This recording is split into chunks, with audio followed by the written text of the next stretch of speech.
talking about a volunteer type position, the person who shows up and wants to do the work, that is the most important thing, because your degree necessarily is not what is, being challenge tested here. It's about your willingness to serve and what you're willing to learn.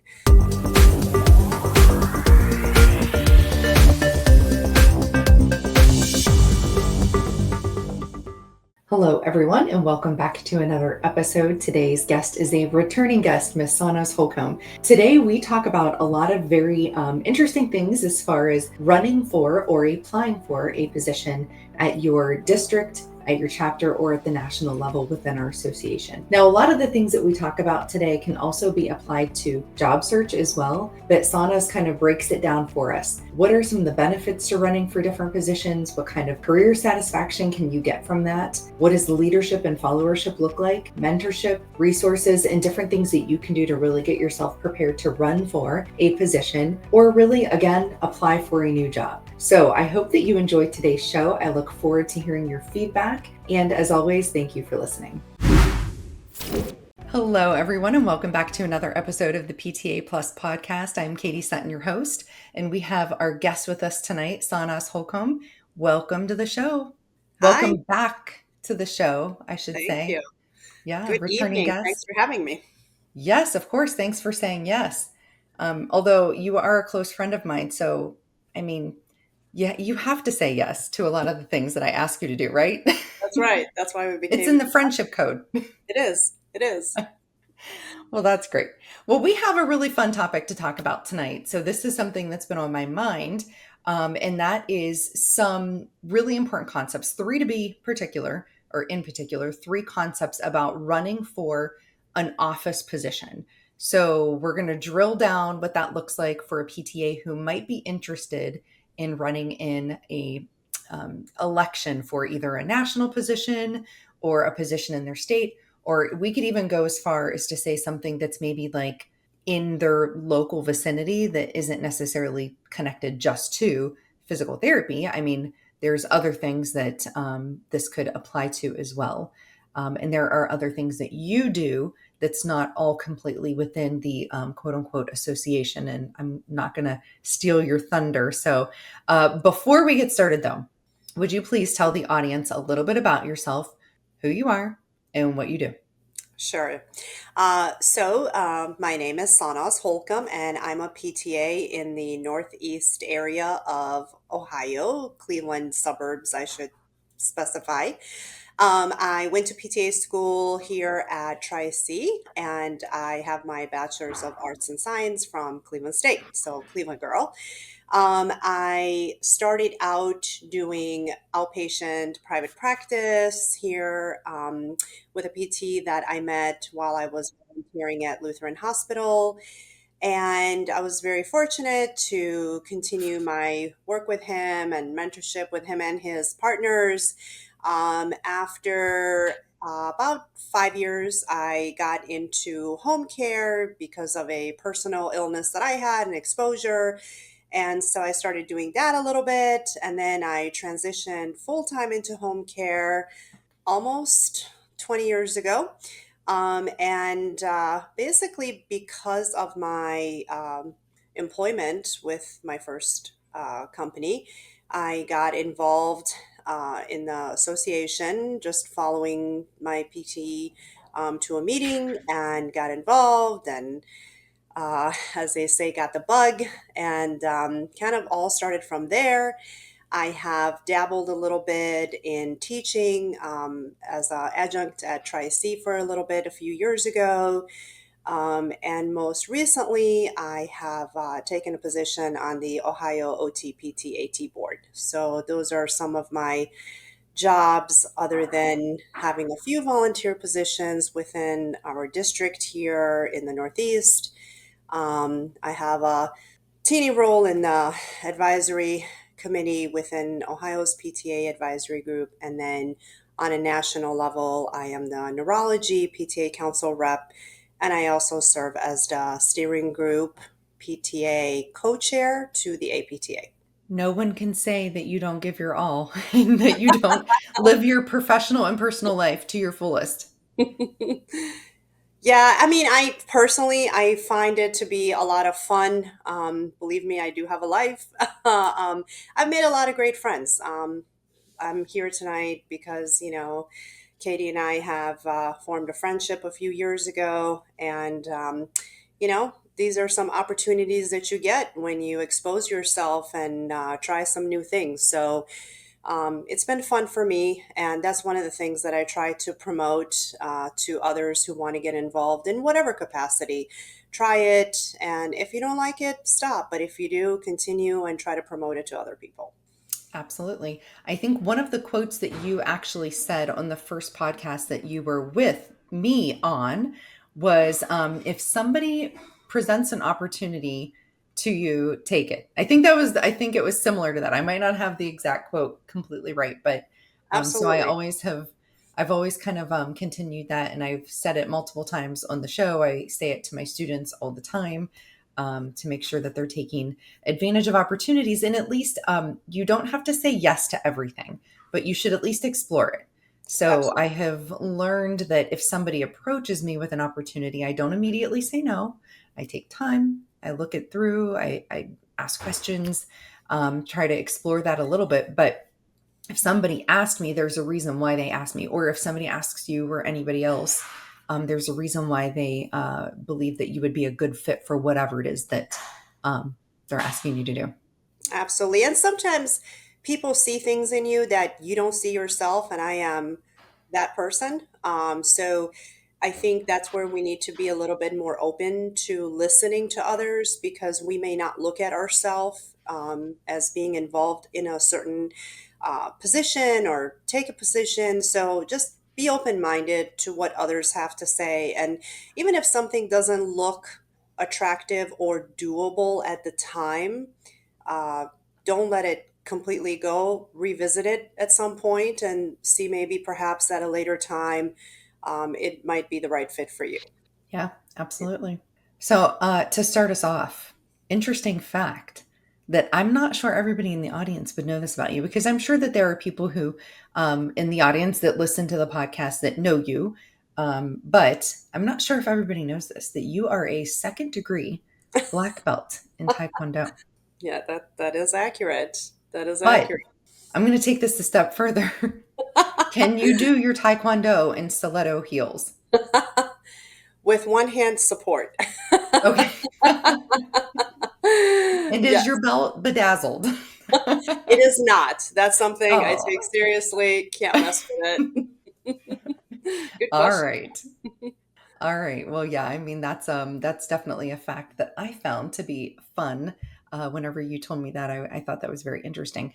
I think that when we know each other in our professional capacities, we sometimes forget that we're human beings on the outside and do all of these other things that just make us human, make us well-rounded humans, right? Absolutely. I like to go camping and hiking primitively out in the woods. And sometimes people are a little bit shocked about that because I really do appreciate things like running water and electricity and hair products and makeup and all of that stuff. But for a week, I can go hang out in the woods and not have any of that stuff. I strive to be like you one day. All right, well, let's dive into some of our topics that we're going to talk about today. So, three concepts that we want to talk about for any PTA who's considering running for a position. Now, this could look very different. I think that you're going to break this down for us a little bit as to the different ways that somebody could run for a position or an office seat, or sometimes you can apply for positions and be appointed. So, this could look different at various levels. But do you remember the first position that you ever ran for? And if you do, would you do it different the second or third time around? Yes, I do. So, like I said, I basically got involved because I followed my PT to a Northeast District meeting. And obviously, first meeting, totally overwhelmed and just had no idea what was going on. And I will tell you, for those of you who are from Ohio, one of my fondest memories of that meeting was meeting a very respected individual in Ohio, but some other folks might know of her as well. Marilyn Mount, who was a PT, and she had served on many different positions within Ohio, on district, chapter level, on a national level. And, I can't remember what position she had at the time on the district level because I didn't know a whole lot about the governance of the district.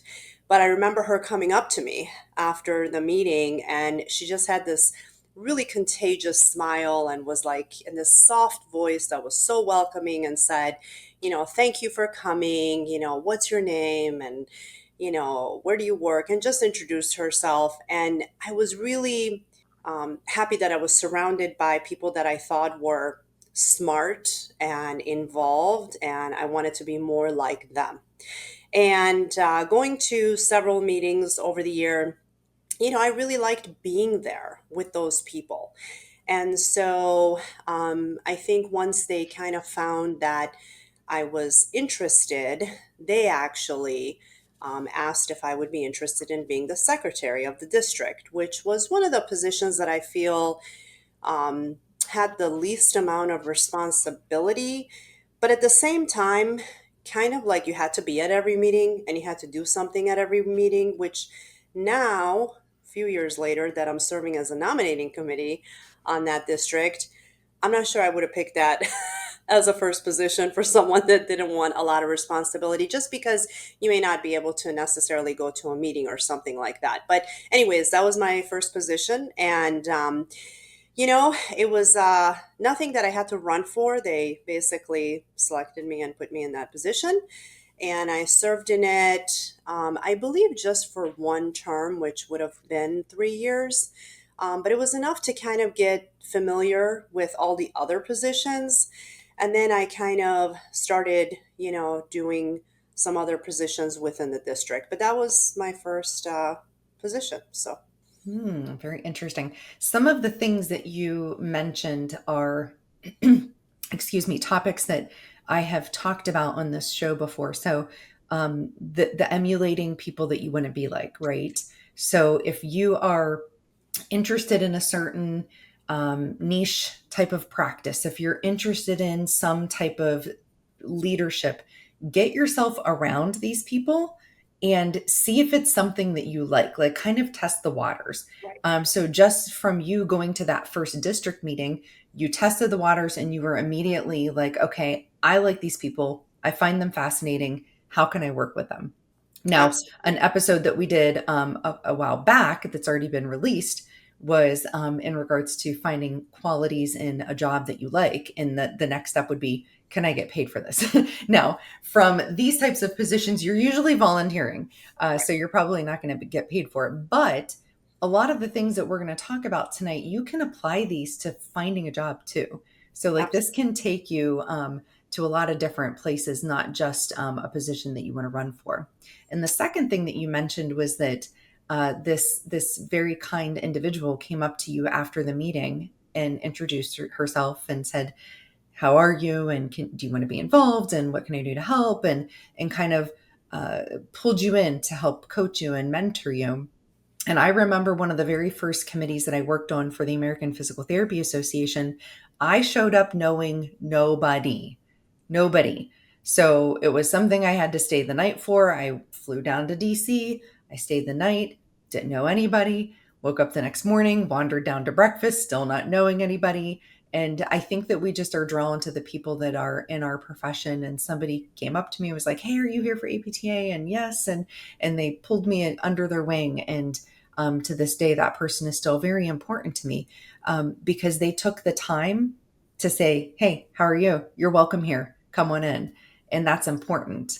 So if you're Absolutely. afraid of like stepping outside of your comfort zone, I promise most of the people that are involved in these things are pretty nice people. So, Absolutely. And we've all been there. So I mhm. think the fact that the people that are in positions like that, leadership, whether they're running or not, they remember specifically everyone that I have ever spoken to, like there you just mentioned it yourself. everyone kind of remembers that first time. And I think we really take that and we want to give it to someone else. We want to forward that comfort because, as much as I feel like, the APTA is 100,000 plus members strong, we are always looking for more people to be involved. We are always looking Mhm. to pass down the torch. So, we are very open to helping each other. And I think as a profession, I mean, it's a helping profession. So, whether you are involved in a patient care setting or an education setting or, sales, even, you're there to help. And I think that, just take something that you have gained and just pass it on forward because there's always people that are going to be intimidated and there is no Mhm. intimidation. It's just learning. And I think that's where the opportunity is more about learning. So, Yeah, I like it. And I can't help but think where I wouldn't have been able to go had I not shown up to that one opportunity that I was scared to go to and didn't know anybody and had to take kind of a risk, right? And I'm sure you felt the same way when you went to your first district meeting, like, what am I doing here? And you have that and understand, right? imposter syndrome and I don't belong here and all of this stuff that comes through. But, I think back now and I'm like, that's been, I don't know, 8 years ago or something like that. And I would have missed so many opportunities had I not done that one thing. Absolutely. Absolutely.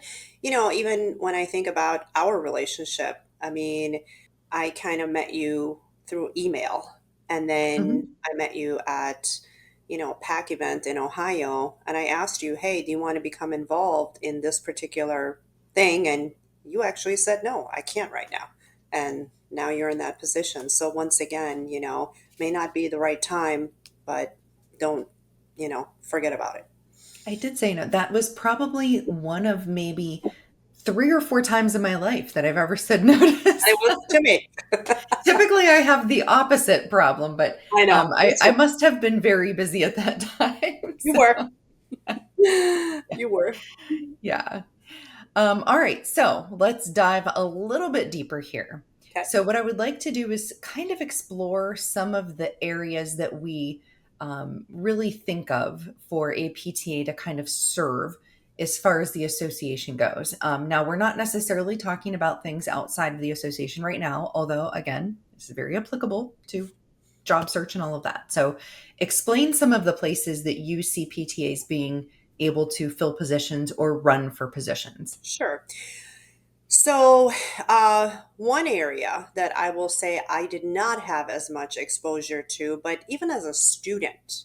So, I didn't have as much exposure to APTA as a student. And that's one of the reasons why I'm so passionate about teaching students because it really does start before even graduation, just to get you familiar and comfortable, with what is around and how to find information more than anything, or who to go to find information. So, I am going to speak on my knowledge of Ohio. So, different states and sections, such as like neuro and geriatrics, they might work a little differently. But in Ohio, on a district level, we basically can serve as a PTA on any role. So, you can be the chair, you can be the co chair, you can be the secretary, NOMCOM, various positions you can serve it. On a chapter level, so at OPTA, Ohio PTA, basically, other than being the president, currently, I believe you can serve on any position, which is very unique. And, you know, I think not only does that open up a lot of obviously doors, but it shows the respect, joint respect between a PT and a PTA and the association, which, in my opinion, really makes it easier and makes me as a PTA want to be more involved because it is an association that is accepting of me and Mm-hmm. my degree and what I do. And when you're, talking about a volunteer type position, the person who shows up and wants to do the work, that is the most important thing because your degree necessarily is not what is, being challenged or tested here. It's about your willingness to serve and what you're willing to learn. So, the fact that I showed up after a while, took a secretary job, then proved myself in that role and went on, it kind of gives not only myself the confidence to feel like I could do more, I could learn more, I want to serve as in a different position, but it also gives other people the notion that, hey, these are the qualities she has. And, over the years, it's kind of interesting because, and me and Katie have talked about this as well. I haven't necessarily seen myself serve in certain positions, but other people have. And they have come up to me and said, hey, I think you should serve in this position. And so that's on, a chapter level, what I spoke about. And then there's obviously national level positions. So currently, the PTA can also serve as far as a national level goes. I still want to kind of stay in the chapter because most recently in Ohio, a PTA can serve as a delegate, which transitions into a position that you serve on a national level. At You're in the state, but you're still going to a national meeting and voting. Hmm. Hmm. And I have to congratulate Katie as the first PTA in Ohio to serve in that position. So those are all the positions. And then at a national level, the PTA council. Okay, so you can serve as a PTA council in various chapters and sections. So Katie currently is the PTA council rep for Ohio. We have an alternate, and then we have all the different sections. So, like for instance, I currently am in the neurology section rep. So, and then on an APTA national level, we have the delegates, the PTA delegates. There's two, so you can serve as a delegate, and we'll see what the near future brings. But we're shooting for the stars and trying to get some PTAs to serve also at a higher level. And there's PTAs that serve at various levels at APTA as well, like PAC chair, or Hmm. so there's different roles in the APTA as well, but those are not necessary. I wouldn't call them not leaders, but just a different level, I guess we could say. So, and then all the different sections also have some delegate opportunities as well. Like in my neurology section, I could serve as a delegate. So this has become, I feel like it blew up over the last 5 years that all these different positions became available to PTAs. And, some of it can be very intimidating. And I'm definitely one of those people that initially you're like, oh, I don't know. Can I do this? Do I have the knowledge? Am I going to be accepted? Am I going to be respected? But I think all we need to do is continue showing up. And if you don't know something, go learn, go ask. And I think that's where people are really impressed that you are willing to learn, because no matter what position you run for, there's going to be a learning curve. And a lot of times, I think, depending on how many years of service you have, it takes at least one term to kind of even learn the role and to know exactly what you can do to make a difference. So, sometimes there's even that. But yeah, so those are lots of roles I just mentioned. But bottom line, district, chapter, national, and then all the different positions within, obviously, APTA as well. Yeah, and I mean, I think we're basically scratching the surface here. There's federal affairs liaisons. There's been several PTAs who have done that. There's been several PTAs that are PAC trustees, political action committee trustees. I'm just thinking of all the different places that I I've seen know, PTAs. Our accrediting body, CAPD, PTAs serve in a lot of different roles within CAPD. There's so many different places that PTAs are serving. SIGs, special interest groups within each one. right. So if you think of like just your state level, that chapter level, there's various committees all the way through. So there's usually a continuing education committee. There's uh, just so many different places that PTAs can serve. And so it is really refreshing to see that a lot of these ceilings are being lifted. So PTAs can serve in a lot of these roles.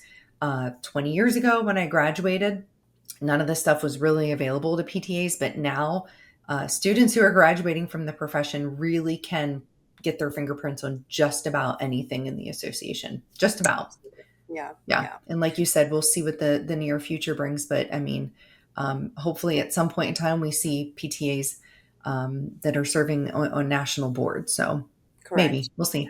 Yeah. Yeah. Yeah. Great. Okay. So why?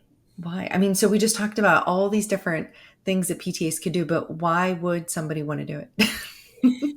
Well, and it's kind of interesting. Obviously, everybody has a different lifestyle requirements, just what is expected of you, kids, no kids, different times of your career. Personally, I think I have found fun and pleasure in what I have done and the great feeling that I get serving or even just hanging out with people. One of the things that if you have not been involved in at any level, even just going to a meeting or doing some kind of fundraiser, bottom line is, if it wasn't fun, none of us would do it, really. And we have That is fun. true. I mean, seriously, I mean, and there's times where, we need to be serious and do work or research or this or that. But in the end, we have fun, we meet friends, and, we have utilized a lot of our experiences in advancing our careers, things like that. So, I think I just found something that I enjoyed. And, people have different things in their life that they need in order to grow. And this has been something that I really have taken to grow and take on maybe different positions. I haven't really changed much in my career as far as like going into management or anything like that, but I am a clinician. That is something that I enjoy immensely. And so I feel like maybe perhaps I've taken what I have learned and my experiences to put forth another position. And to me, that is where my growth and career satisfaction has been, maybe even though it's not directly related to patient care, but I feel like indirectly it is. So for me, it has been just growing as a person throughout my journey. There's definitely been positions that I did not get. And I have to tell you, as much as obviously it was, awful at the time, and I might have even cried once or twice, it was important in my growth. It made me try to improve myself in ways that I never would have necessarily done that if I would have gotten it the first time around. It exposed me to things. It made me take that uncomfortable place and grow from it. And so I think those are some things that I just have really enjoyed. And, it's kind of funny because, like, right now, if you ask me, what do you think you're going to do in 5 years? I may not be able to tell you at all. And most of the time, Mhm. I've never been able to say in 5 years Mhm. because there's been opportunities that I didn't know existed. There's Right. Yeah. opportunities that I didn't know I would have been necessarily right for, but just with time and with people and being there and people sharing what their thoughts were, mentors, things like that, that has kind of made me evolve to where I am today. But it's for personal satisfaction. I think number one, if you're not having fun, if you're not feeling like you're accomplishing something, you're not going to do it. And then what you achieve at the end, So I feel like I'm providing something that is important not only to the profession, but, I feel like the stronger and better the field of physical therapy is, the better it is for our patients. And one day, all of us and our parents and loved ones are going to need it. So that's kind of my thinking. And while doing that, I'm having fun. Yeah, lots of fun to be had at many of these events. So that's definitely some of the reason why we do what we do. But like you said, the work you do get some satisfaction out of that as well. I always tell you that I like to be involved in things that I see the needle move. I like to see that needle move. So is there things that we are doing in the profession that's advancing us, that's pushing us forward. When I see that work happening, I feel good about it. I like that I had a chance to have my fingerprints on it, to be a part of it. There's a lot of historical things that have happened in the last 5 years, and like you said, there were things that just have popped up that weren't, they were not an opportunity 3, 4, 5 years ago. Just talking about you being the first PTA in Ohio to serve on the Ohio's occupational therapy, physical therapy, and athletic trainers board. I got to get my words right. We call it the OTPTAT board in Ohio. So, but that wasn't something that was available 3 years ago. So when you're talking about that 5 year plan, you got to leave some room for flexibility, Yep. right? Yep. And in the meantime, take advantage of what's available. You don't know what the future has out there, but leave yourself open to um, opportunities. So, absolutely. All right, so career satisfaction. Now, something that you mentioned earlier was being the one who does the work, and this has been something that I've been harping on lately. I've mentioned it on a couple of episodes, but something called followership. So you do learn leadership skills through these different positions that you might run for, be appointed to, or be elected in. And obviously, leadership skills are important, right? But we hear a ton about leadership. We're refining those skills, we're polishing those skills, we're making ourselves better leaders. But we have to be good followers as well in order to make, again, that needle move. So, followership, followers are the ones that are getting the work done.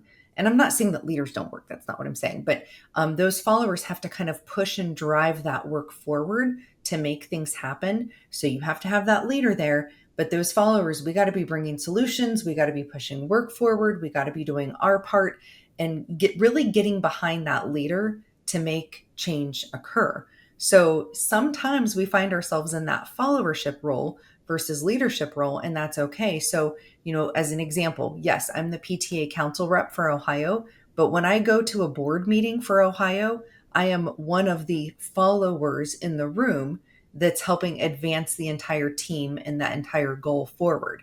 So it's just as important for us to build both of those skills than it is just to build the leadership skills. Absolutely. And, one of the opportunities that I had after I lost the position was I was trying to improve myself. And I was thinking, what can I do? Because next year I want to run for this again. And I want to go back and say I have done A, B, and C to make myself better. Because just because a year has gone by doesn't mean that you're better. What have you done, to be better? So I did a few things. I talked to a few people. I joined a leadership book club, and it was very interesting to read some of the books that different now leaders have had partaken in, and reading their story. I mean, like some of the stuff has, totally embedded in my head. Like I remember the Seiko guy, like how he tried to sell his seriously, but these are folks that have, Hmm. been denied so many times. And to keep going back, that's, that takes a lot because, not only is it hard work, but it also can kind of be depressing and, crush your soul at times, your hard work. And you got to keep going back and back. So I really respect that. And it's sometimes really important to kind of know that you're not the only one. And Hmm. um, at the time in Ohio, actually, we still have it, but in Ohio, we had basically a leadership series that PTA was offering. And it kind of goes into, for those of you who are involved within the APTA, the LAMP series, leadership and what is it? Innovation. What is it? Yeah, leadership and innovation. Yes, yes. See, Leadership and it's innovation. tip of my tongue. So, anyways, I completed that, and I personally think that that was an amazing series of courses. Just learning about yourself and how you see people, how Mhm. you perceive things, how you learn, how others learn, and kind of trying to marry the two, if you will. Hmm. So I think that was really important. But I always feel like a good leader is also going to be, like you said, a follower, because you got to do it. And you're always going to have somebody kind of above you. And even when you don't, you're working with a team. And Hmm. that is so important in achieving any goal that you might have. It's never just you. And you're never going to have fun if it's just you. It needs to be Hmm. a Yeah. collaborative effort. So I totally agree with that. And, you really learn from the people that you're with. I, you and I have had very different views at times. And I think one of the things that, makes us be able to get along and be friends and respect each other is for a moment to just hear each other out and see how I can see your point of view. And even though you might still, not have the exact point of view, I think that's what really gets us across, because not everybody's going to have your point of view. So it's important to learn about all the views and see what you can do, and, being a follower. And sometimes you're doing work that you don't necessarily have, the best knowledge. And that's why it's important to be able to work with other people. And like you said, be a follower to learn and get the work done. Yeah, absolutely. Yeah, you and I, we can have some pretty interesting conversations. We can really like, okay, listen to this, and but what about this, and what about that, and then we're like, hey, what are you doing this weekend? You know, so and I think that that's a really important trait of leadership and followership, and I mean, just simply being good humans and friends, right? You know, like we have to be able to speak our point of view. If we're not, then we're super closed minded. Now, something that we haven't really talked about, but I think it's kind of woven into that, is the network. Now, once upon a time, you and I actually ran for the same position unknowingly, kind of at the beginning, but we ended up both running for the same nominating committee position. You crushed me, and that's okay. You I you don't know about you know that, but okay. But it was again all about that experience, right? Like there was so much that I learned through that experience, and my network broadened, and it was all totally fine. And I remember after everything was said and done, you and I gave each other a hug out in the like little lobby area, and I'm like, it's totally fine. Like I learned from the experience. The right person is in the position. I'm okay with that. And then I took what I learned and I just kept moving forward. So it's okay to fail from time to time. it is. It's not okay at the time, but don't take it as a end to all means. Oh no, yeah. And here we are. Still Yeah, still friends, exactly. right? Yeah. Exactly. Exactly. All right, now we're going to talk about the how. So, this is like the nuts and bolts or the meat and potatoes of how do you get yourself prepared and ready to run for or apply for a position that you are interested in. So, do you want to dive into some of that, some ways that you prepared Sure. yourself or that you might advise somebody else to prepare themselves? Absolutely. And I think it kind of depends on what position you're running for. And, I got to be honest, like if when I was running, or was interested, I should say, in the secretary position, if they were like, okay, now you got to run for this, and I would have had no idea like how to do that. So I'm very glad that my experience as, trying to be some kind of a leader, or serve in a leadership position, started out in a less of a demanding, I should say, position, because that kind of made me more prepared to be just around people, to learn um, how to kind of not only serve in that position, but watch others and learn from them. So the first position that I had to actually apply for was the PTA, what's now council rep. It was called caucus rep. And, you know, I really didn't know much about that then. And I had never really been around other people who had served, and I lost the first time that I ran. So I was chosen as the alternate. But once I was in that position, boy, did I just learn a ton. Now, once again, I'm going to give big time kudos to Ohio and all the therapists that are, at the time were on, the delegation. they taught me a lot. And you know what? I'm going to give myself a little credit because I took it in. I can't help but I think of Snoop Dogg when he says, "I want to thank me," but seriously, I mean, because you're given the opportunity and you got to Yeah. learn. Hmm. So, Yeah. at, I mean, I'm sure this still happens. I'm not on the Ohio delegation, but when a PT was running for a national position, the delegation helped prepare that individual to run for the position they were running for. So we would have these, kind of like little mini interviews, and we would listen to their opening statement and closing statement, and we would give them feedback, and just sitting through that and learning from them, even though the PTAs kind of ran things a little bit differently. It wasn't perhaps in front of as many people, or the position wasn't as maybe you know big. I took that to heart, and I was like, okay, this is how they want to do it, and I want to be like them. So this is how I'm going to prepare. So, at the time, I served as an alternate. And then when I ran again, I was like, I want this. And now I have some connections. So I started talking to people and telling them about myself, and, saying why I thought I would do a good job as the next rep. So basically, networking is unbelievable. And you got to be there, you got to show up, you got to prove yourself. And so at the time, that's what I did. I used my local, networks. And then obviously I went to every state thing that was available so I could meet people that I'm not around all the time. And I spoke to them and basically, was trying to tell them why I would be a good candidate. And then I was successful. I won, and I served in that position for 2 terms. And then it was suggested for me to run for a national position, which I had never thought of myself doing.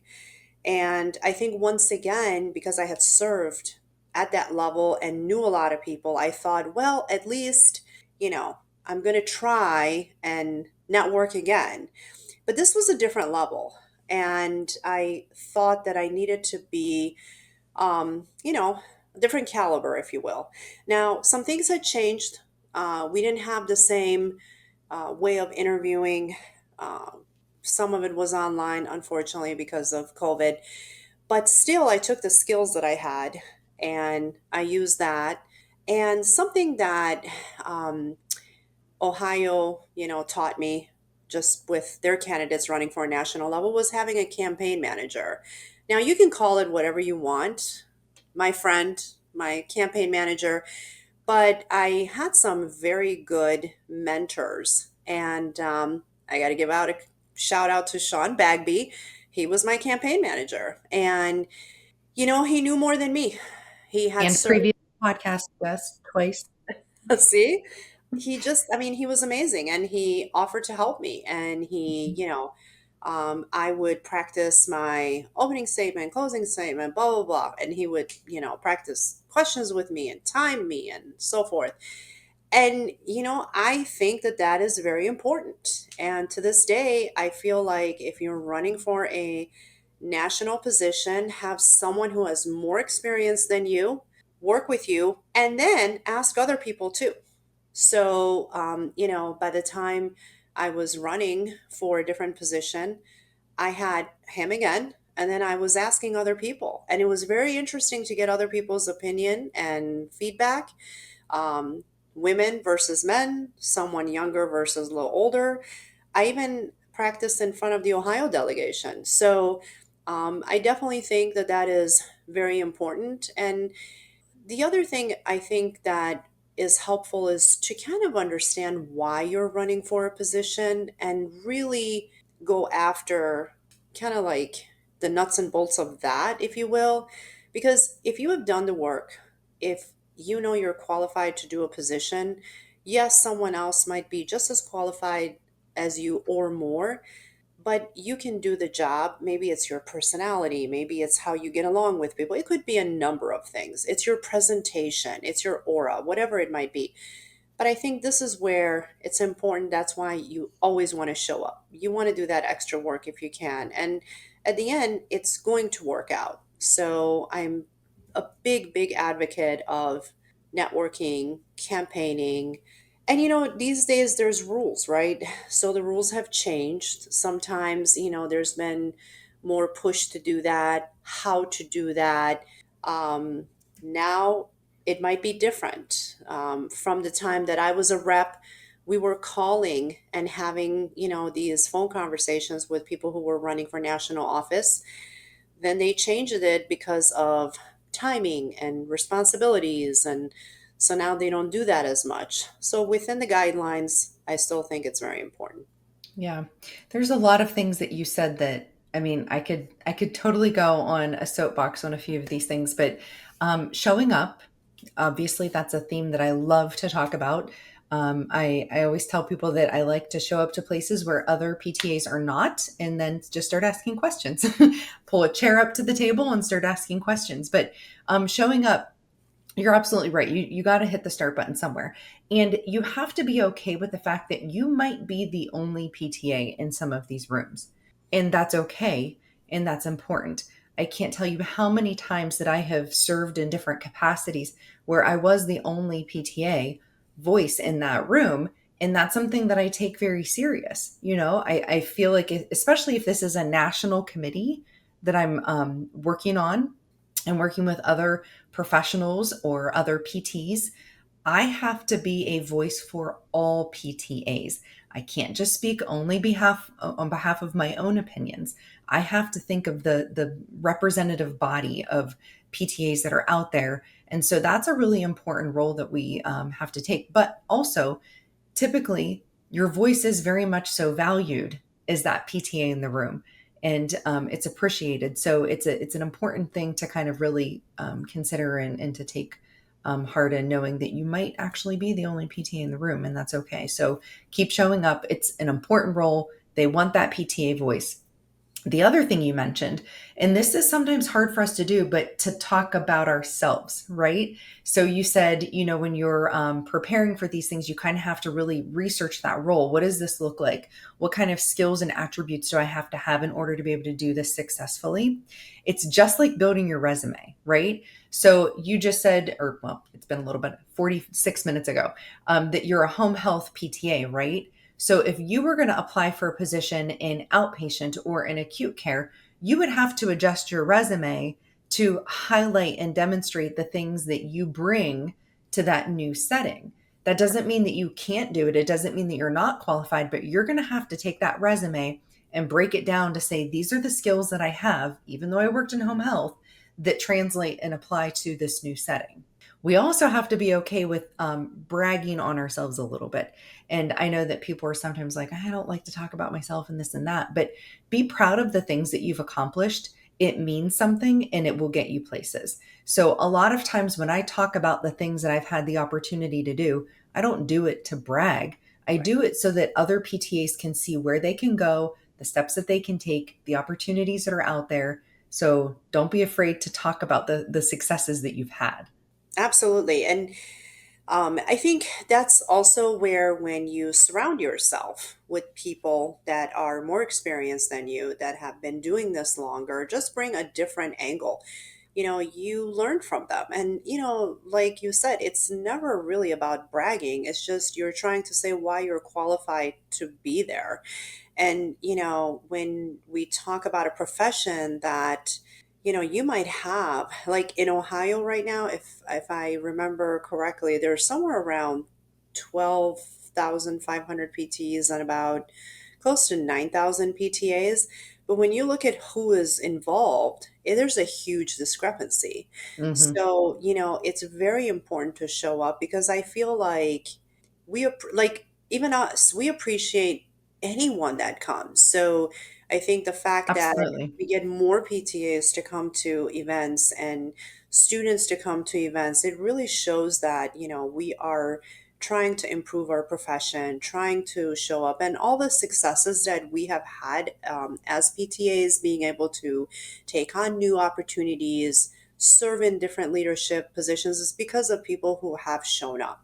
So, and when you talk about PTAs owning, practices and being educators and being program directors and, whatever positions that you can think of that PTAs do, it's because they are showing up and they are expanding their horizon. They are getting educated. And, one of the things that I would love to tell every PTA is that, once you graduate, and it may not be in the field of physical therapy, but there's ways to make you a better person, a more knowledgeable person, which makes you a better, well rounded individual to serve as a better PTA.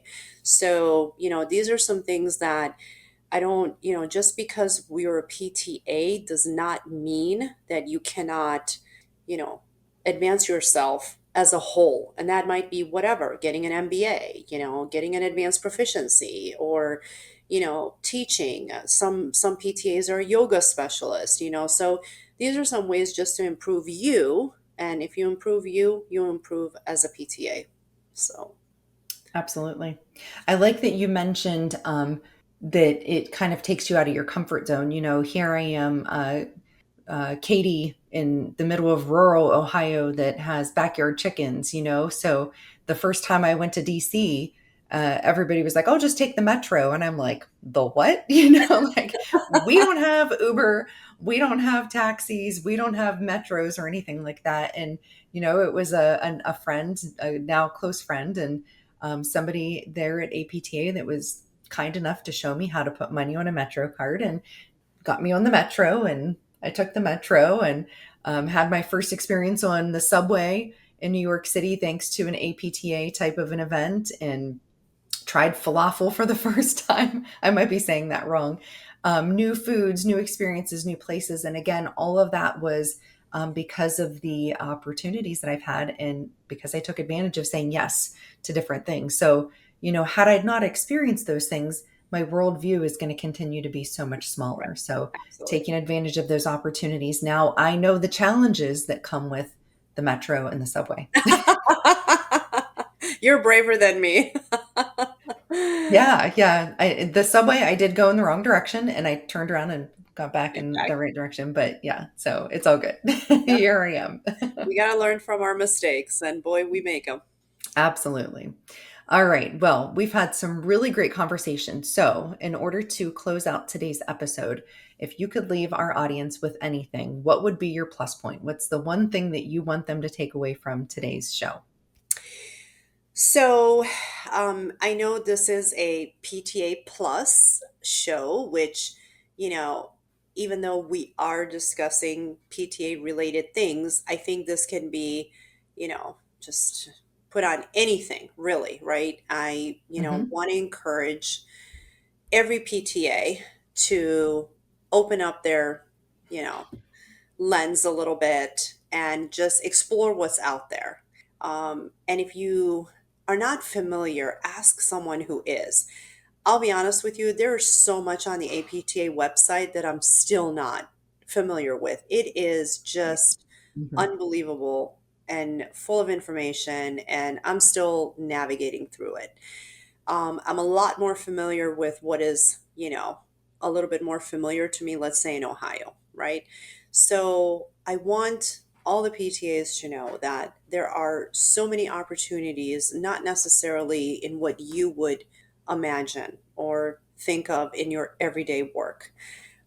If there is anything that you are interested in, reach out if you want to go further in it. Know that there are leadership opportunities not only at a more local level, but always on a bigger level, on the state level, and obviously at the national level. And there are opportunities that don't necessarily involve you being there in person. Nowadays, that's one thing that I could say that was maybe a positive that came out of COVID. It has really opened up some areas where you don't have to be physically somewhere to be more involved, to get to know people. Maybe you're just not, that person. Maybe you have some commitment limitations as far as time goes, but you can do this. You can do this Zoom, there's opportunities in tutoring students. There's opportunities in adjunct faculty that are online. I mean, there's a lot of opportunities. There's so many that I don't even know about that when I hear it, I'm like, you do what? So, once again, I'm glad that I hear about some of this Mhm. stuff because I didn't know it was even available. And maybe someday I want to do it. But just know that if you're in Ohio, we are in such a great place with a lot of opportunities for PTAs. You can really practice, in so many settings, be a practice owner. You can, be manager. There's so many things you can do. You can be involved in schools. You can be involved in administration. There's many things available to you, but just keep an you know, open lens again and try to reach out if you don't know how to achieve something or learn about something. Our staff at OPTA is amazing. They will guide you. And if they don't know how to, they will find someone who does know how to guide you. If you're running for a position, if you're interested in getting more involved in something, you can ask for guidance. You can ask someone to say, hey, and maybe you're not qualified to run for that position. And that's good information to have as well, because then you know what to do to get prepared. So, those are some, because none of us want to guide someone who's going to fail. We want to help you succeed. So, just know that there is, help in on various levels to get you prepared for a position, but show up, get involved, try to get to know people. Some of these SIG meetings that we have online, the PTA advisory meetings that we've had online, some of these things are ways that you can just get to know people and familiarize your name. That is very, very important. So I just encourage people to reach out, learn more, and try to take some risks. What's the worst thing that can happen? You don't get it. And, the same thing with jobs. When you look back to every position you've ever had, whatever position you didn't get, you always got something that was better or worked out better for your family life. So it all worked out. But I think that just opening, yourself and taking some chances, it really will help you become more satisfied in what you do and whatever that may be. And it, once again, may not be necessarily patient care, but just overall.